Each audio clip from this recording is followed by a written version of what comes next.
Hey, it's me, Vicky Marie, and good morning, good afternoon, or good evening, depending on where you are in the world. First, I'd like to say thank you, as always, to all my subscribers, anyone who's liked my videos, and a special thank you to my members.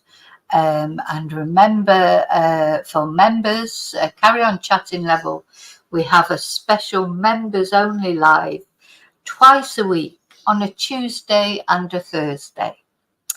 Okay, so in this video, I'm going to tell you about Jay Slater's funeral. Now, we covered Jay Slater's case right from the very, very beginning, more or less the day that Jay went missing. Jay is a young lad who was on his first holiday without his parents in Tenerife. He'd gone for a dance festival, the Energy Festival in Tenerife. He'd been to the 3-day festival. This was after the festival, or the last day. He was having a drink nearby where he was staying in Tenerife, in the tourist part of Tenerife. And he decided, as you know, just life is full of decisions that we take. I hope there's sliding doors somewhere, and somewhere Jay did not go. In some parallel universe, maybe Jay did not go back to the Airbnb with people that he'd been there drinking with. Maybe he did just go home, go back to his apartment, finish off his holiday, go back home to his mum and dad in some parallel universe. Let's hope so. Maybe that's happening somewhere. But anyway, unfortunately, in the universe that we're living in, Jay did not. He decided to go back to this Airbnb up in the mountains, quite a distance away from where he was staying. He probably didn't realize how far away it was. He just stayed there a couple of hours. He was probably wired. He was on, he was still sort of probably on a high from the festival. It's possible it was taking some substances or drinking alcohol, sort of living high on life, really, in that instance. Anyway, he only stayed there a couple of hours, and he decided he wanted to go back. He wanted to go back and get something to eat. Seems like maybe he wasn't aware of how far away he was from his apartment.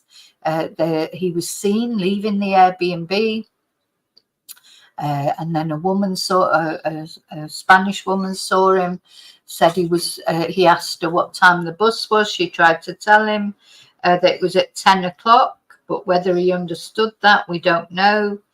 Did he think they were every 10 minutes? Did he think he wasn't going to wait till 10 o'clock? Because this was at around about 8 o'clock. Nobody knows the things that were going through Jay's mind at the time, but he set off walking. He was seen walking purposefully, and then he disappeared. And there was about 4 weeks of searching for him. And because it took so long to find Jay, and because of his history, because Jay had a history. When Jay was 16, he'd got involved with a gang who had attacked another young lad, and serious attack with a machete and an axe. Though I'm not saying that Jay was wielding those weapons, but he was there in that group. He received community service, but he seemed to be now at the age of 19 making his life. Let's say, he seemed to have turned a corner. He was an apprentice bricklayer, had the whole of his life in front of him. His employer spoke very highly of him. Everyone speaks highly of him, obviously his family, and they're going to do that. But not only his family, but most people that knew Jay that talk about him seem to say he was a nice lad. Well, I didn't know Jay, so I don't know. But the thing is, whether he was a nice lad or not, he did not deserve for what no young lad or nobody really. What happened is a tragedy, and for his family, it just must be so awful to deal with.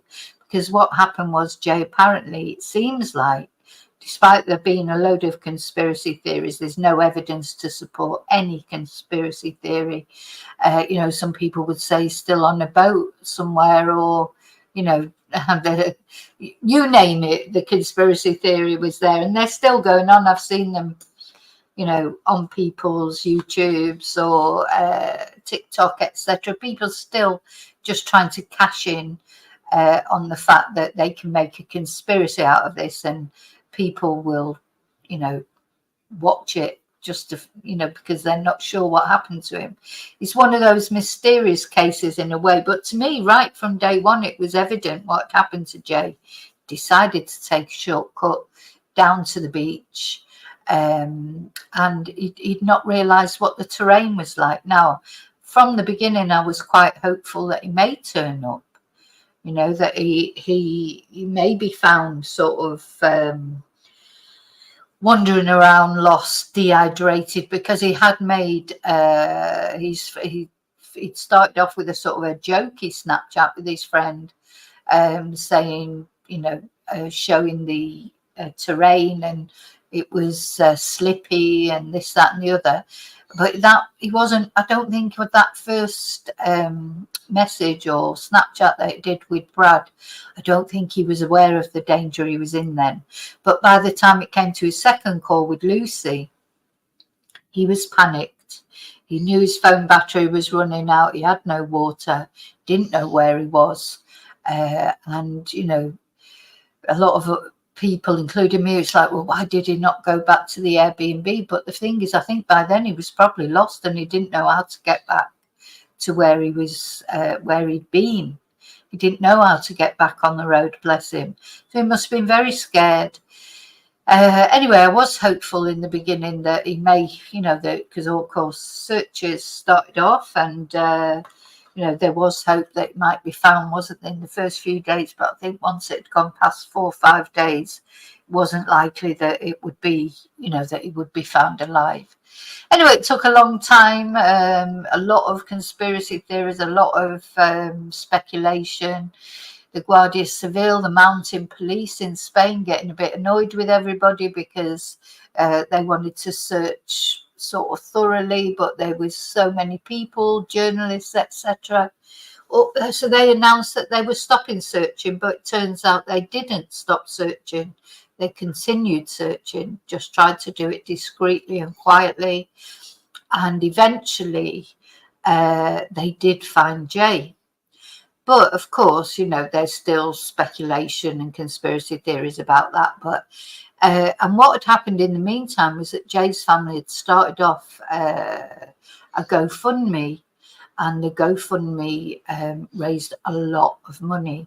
And of course, in the beginning, people were probably quite for the GoFundMe, but as it started to earn more and more money, people start to get bitter, don't they, and jealous, and started telling people that they shouldn't donate. And there's normally people that don't donate, trying to tell other people what to do with the money, and then trying to tell Debbie, his mum, what she should do with the money that's been raised. It's nothing to do with anybody else. It's only to do with the people who donate and the people they donate to. It wasn't a fraud, wasn't anything like that.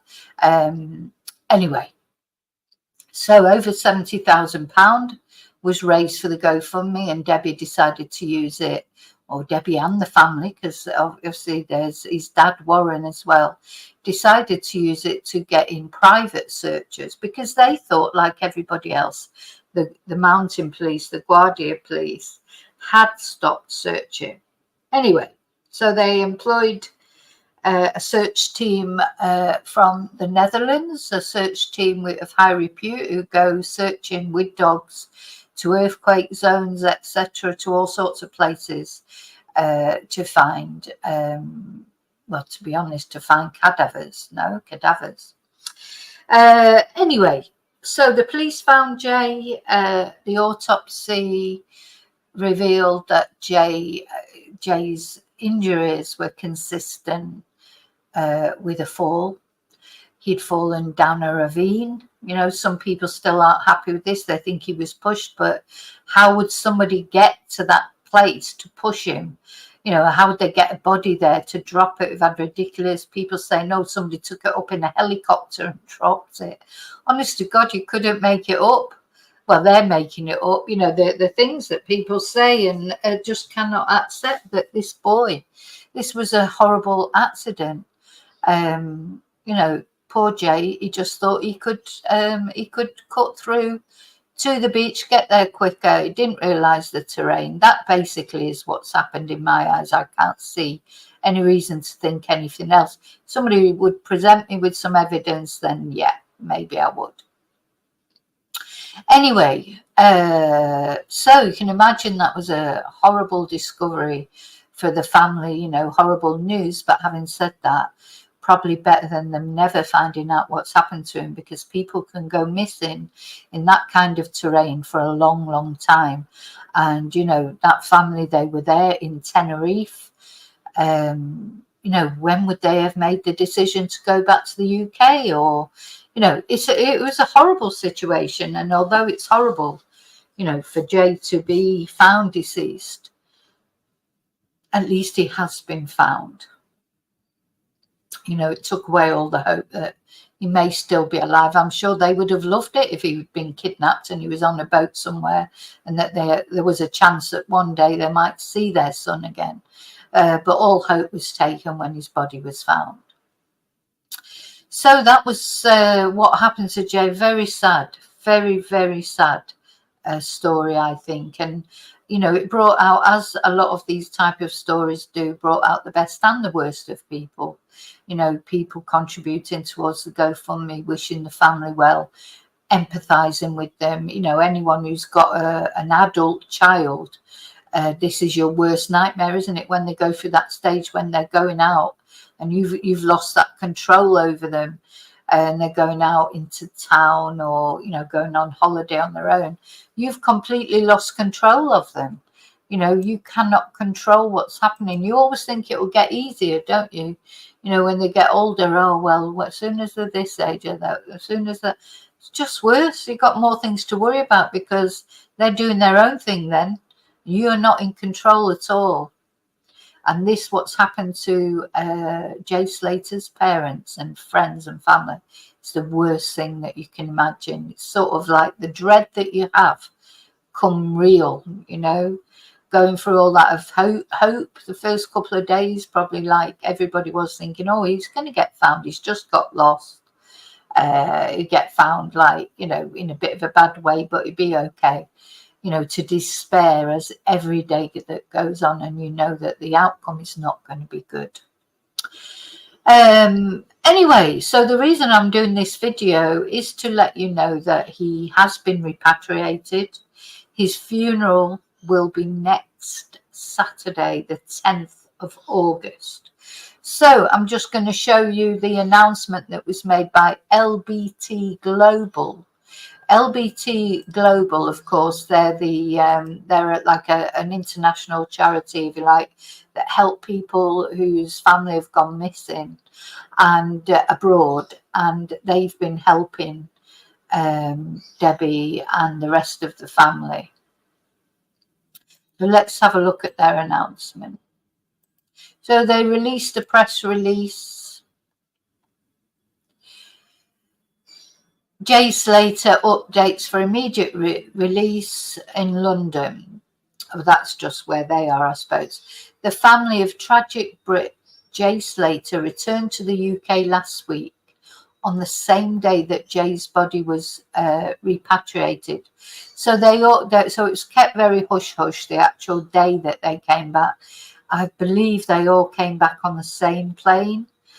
Which must have been a very tragic journey for the family, bringing their boy back, which is good, obviously, but, you know, not in a body bag, but at least they've been able to bring him back. He's not just lost there on the mountain. It must have been just an awful journey.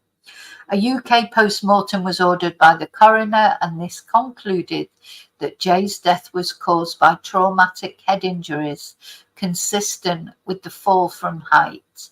And the report also highlighted that death would have been instantaneous. So this is what the Spanish preliminary post-mortem said. So now apparently there's been a UK post-mortem, and this has concluded exactly the same thing. Now, so there was some talk, will that be, let's see if I wonder if I can find it on the coroner's inquest reports in Lancashire, because of course there was some speculation, because it is Lancashire, people were wondering, will it be the same coroner? Now, obviously, he's the coroner. He doesn't do the actual autopsy, but he makes the inquest conclusion. Would it be Mr.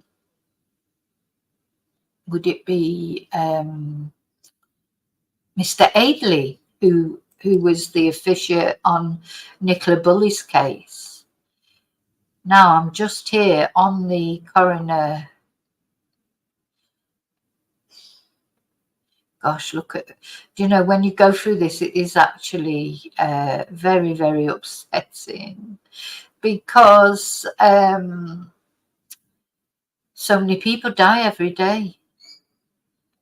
So look, we've got all these different ones: drug-related death, accidental death,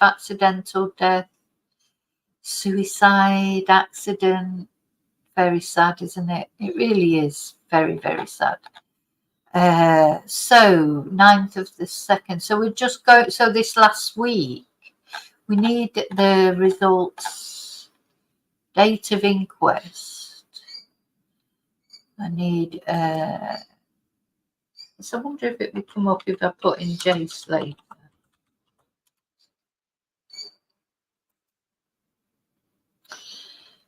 Nothing's coming up. So why 5th of? Okay, I need to get up to this last.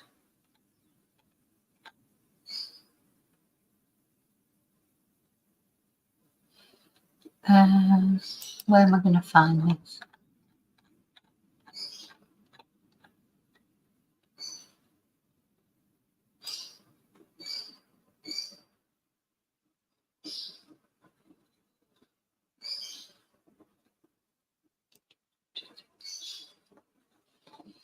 I mean, there's so many people, so many. Okay. So there's nothing there so far, from what I can see, but the last one is the 1st of August. Oh, it would be before that, wouldn't it?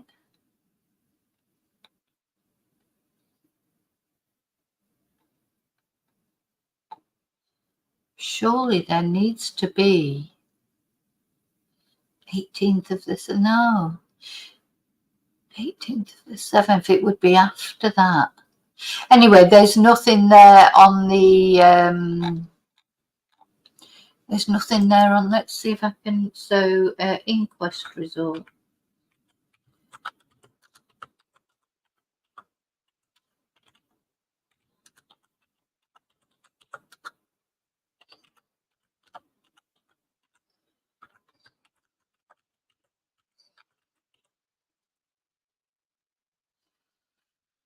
Right.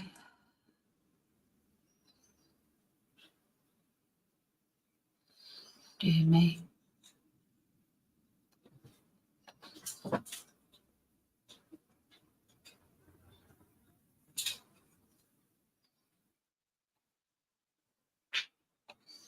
Yeah, there's nothing on there so far, from what I can see.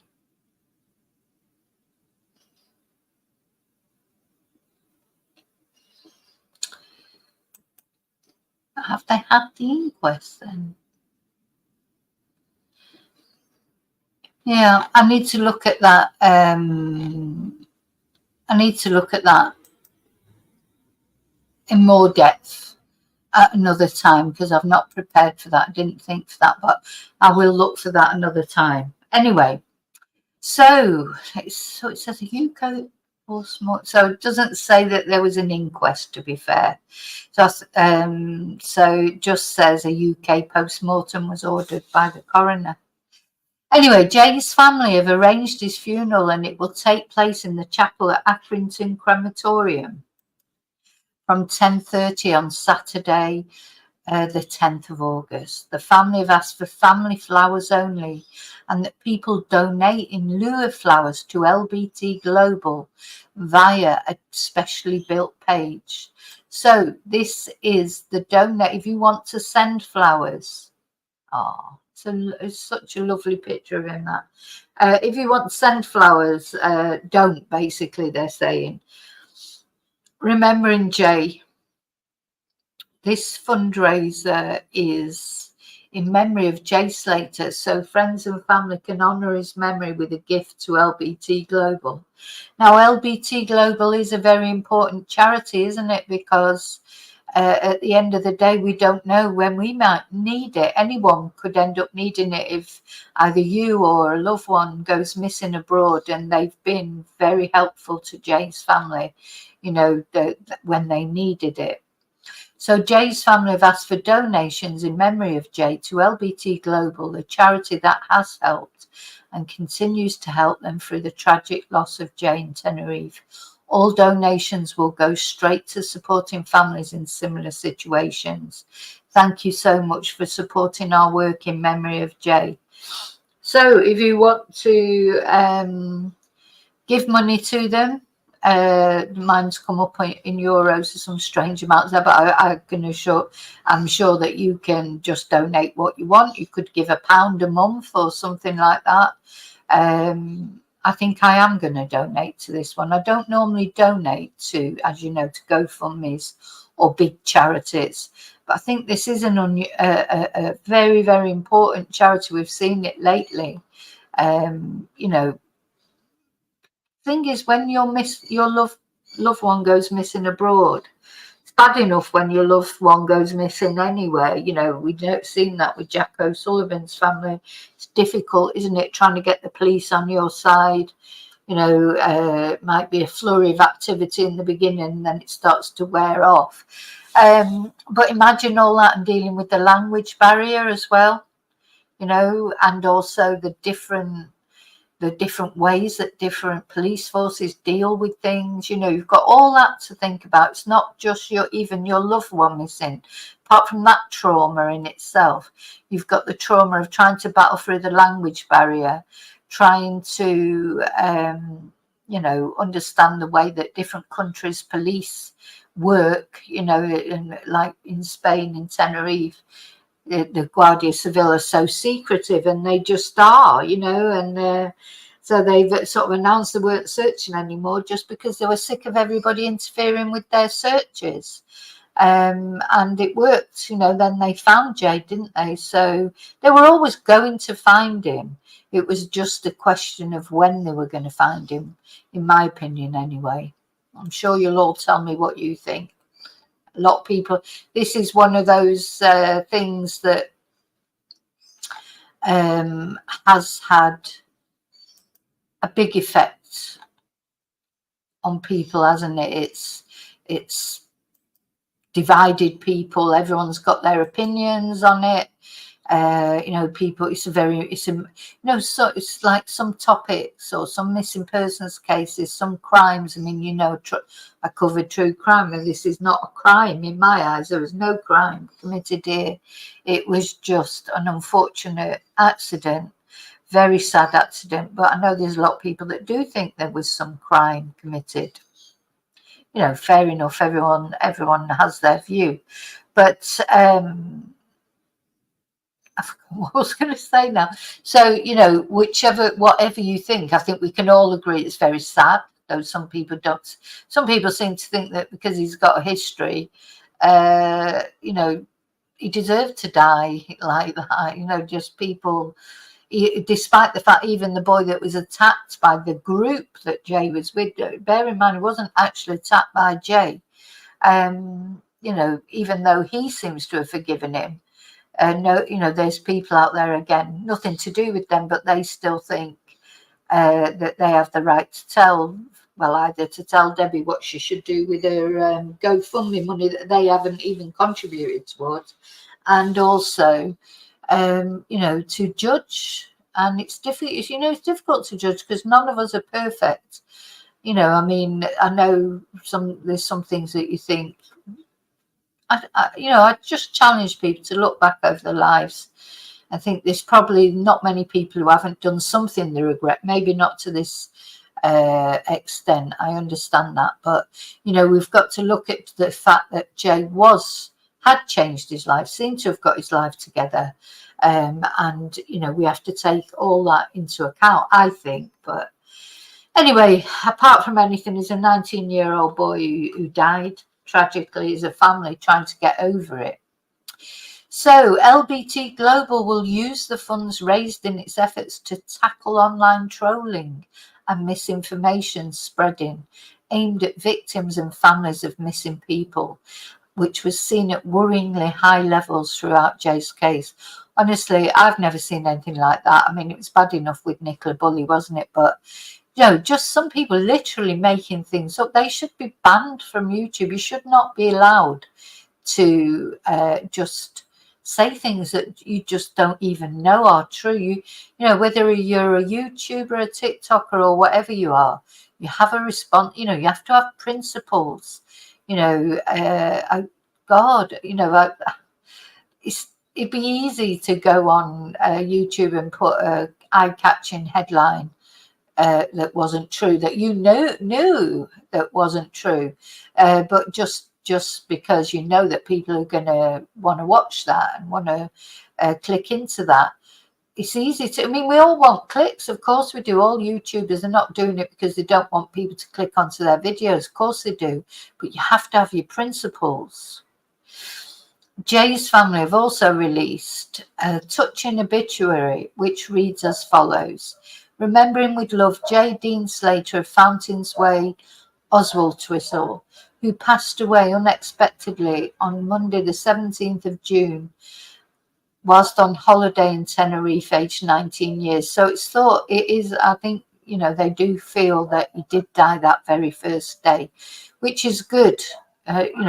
Don't mean good that he died, obviously, but good that he wasn't lying there for days, terrified on that mountain. That is even worse. So if he died of head injuries when he fell, seems likely that maybe he died instantly. I hope and pray he did. So after Jay left Riddings High School, he went on to become an apprentice bricklayer with the PH Bill Group, a job he greatly enjoyed. At the young age of 5, he started playing football for Huncote United FC until the age of 17, and also did a few sessions with the Sunday team at St. Joseph's too.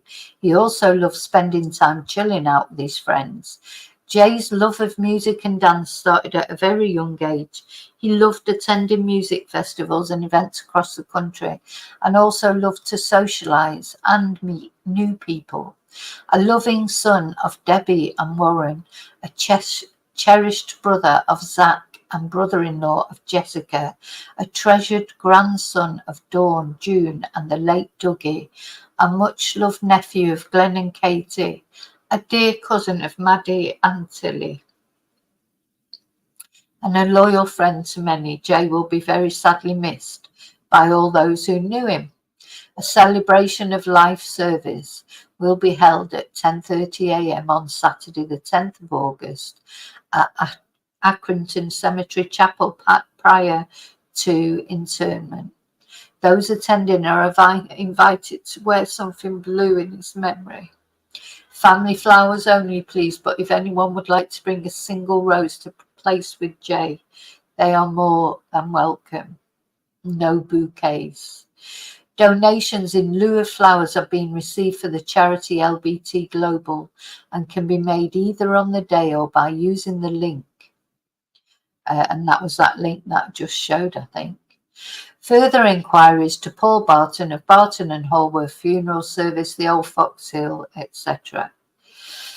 Now, important notice, funeral media arrangements from Lancashire Police. Jay's family are content for the media to film the cortege arriving from a distance. We will identify an area for the media to gather, further detail to be released in due course from 9:30 a.m. We would ask that you arrive no later than 10 a.m. with family expected to be at the chapel at 10:20 a.m. There may be limited spaces, so if you are planning on sending a representative, please email the press office via press office, etc. But Mark Williams Tronk will be there. No interviews are available at the current time. Please submit requests only via email to media@LBT Global. LBT Global is handling all media for the family, and any enquiries should be directed via email to media@LBT Global. Please do not approach the family or friends. So let's have a look at this funeral. Paul Barton and Hallworth. I wonder if you can get a link, because I would like to obviously pay my respects in that way, but can,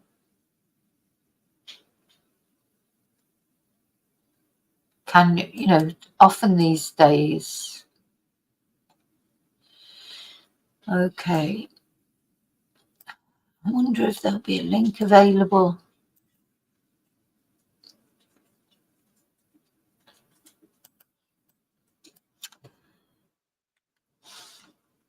So I'm just going to send them a quick email. Actually, I'll finish off the video, and then I'm going to email the funeral people just to see if it's possible to view the funeral, because I think that's a nice way, instead of turning up, you know, because a lot of people will turn up and it'll be busy, won't it? There'll be a lot of people, but a way that people can show their respect without interfering with the family is, of course, watching it on a link. So I am going to inquire about that. So just thought I'd let you know. So next Saturday, this will be Jay's funeral, and gosh, you know, when you cover these cases so extensively, you do feel like you know them, you know.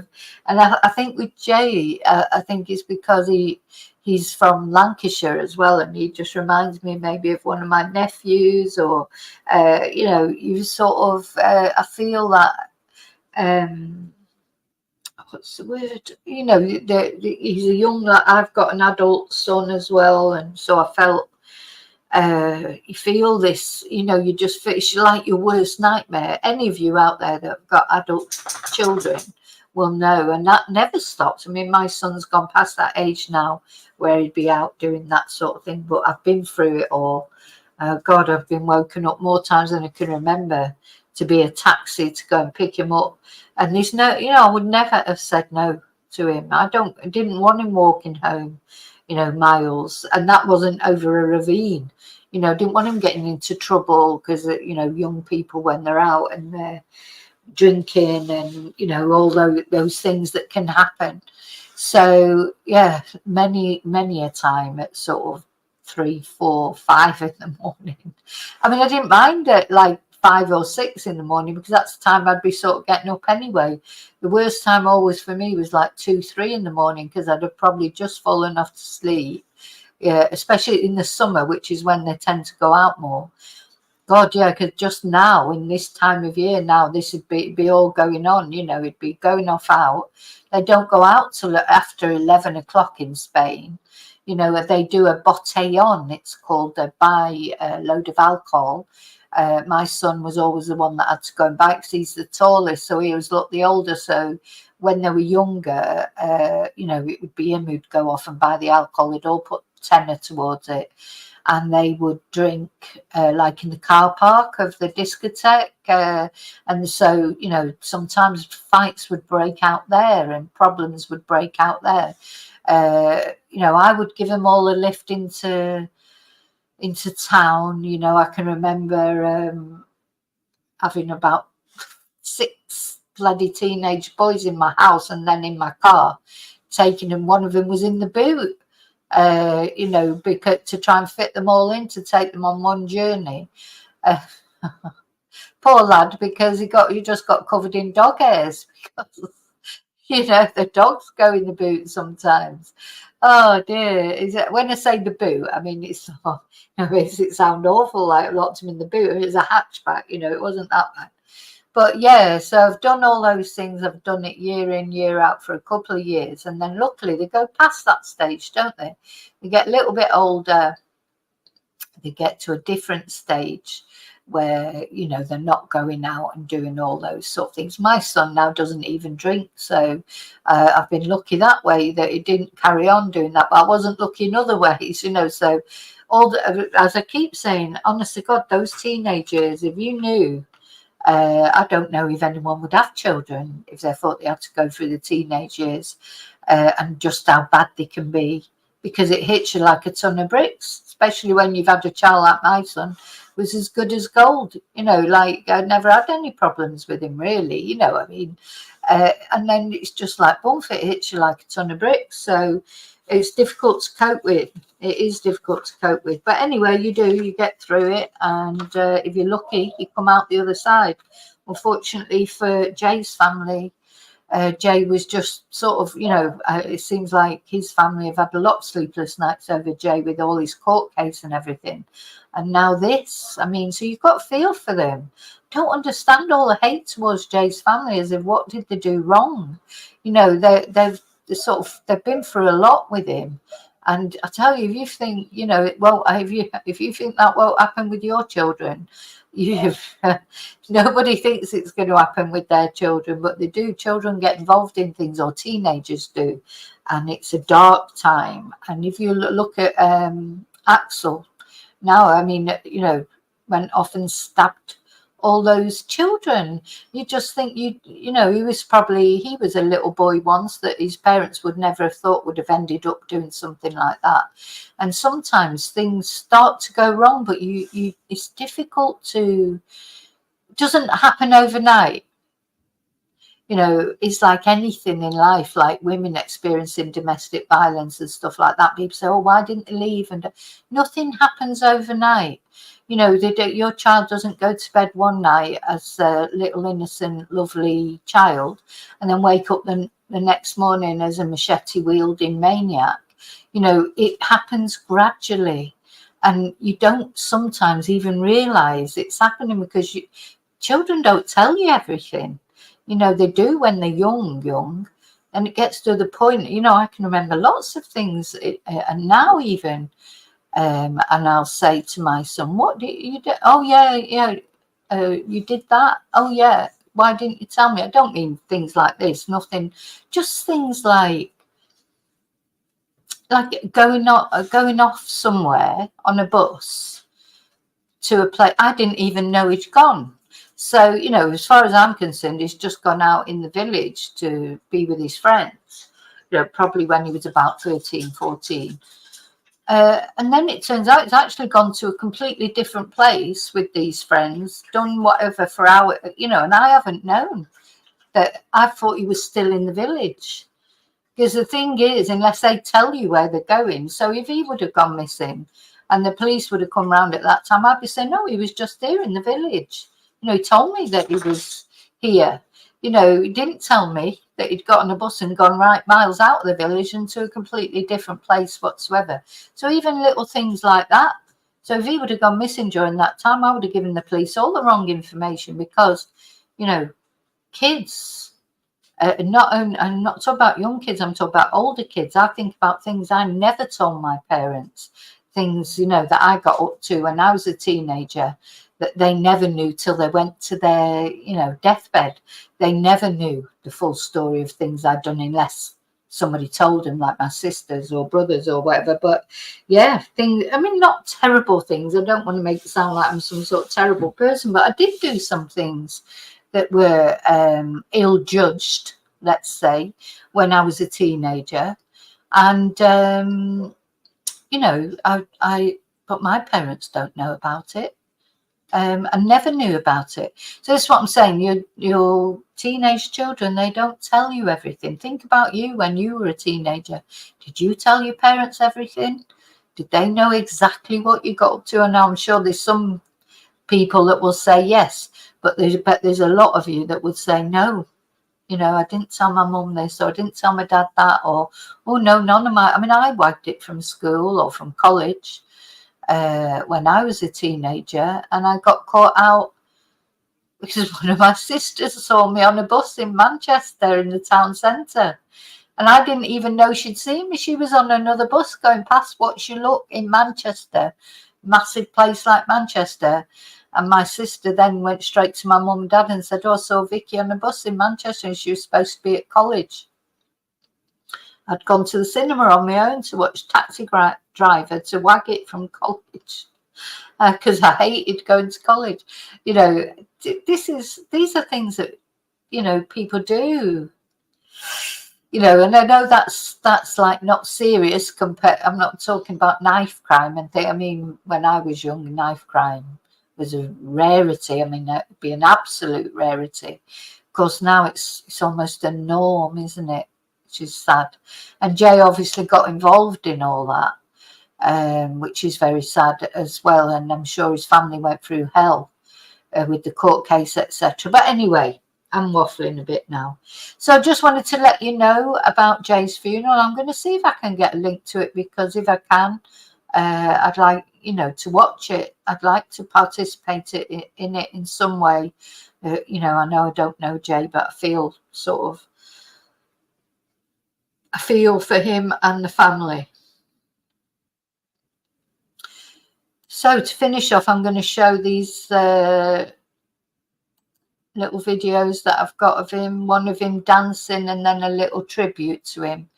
And I'll see you really soon in the next video. And until then, may your God go with you.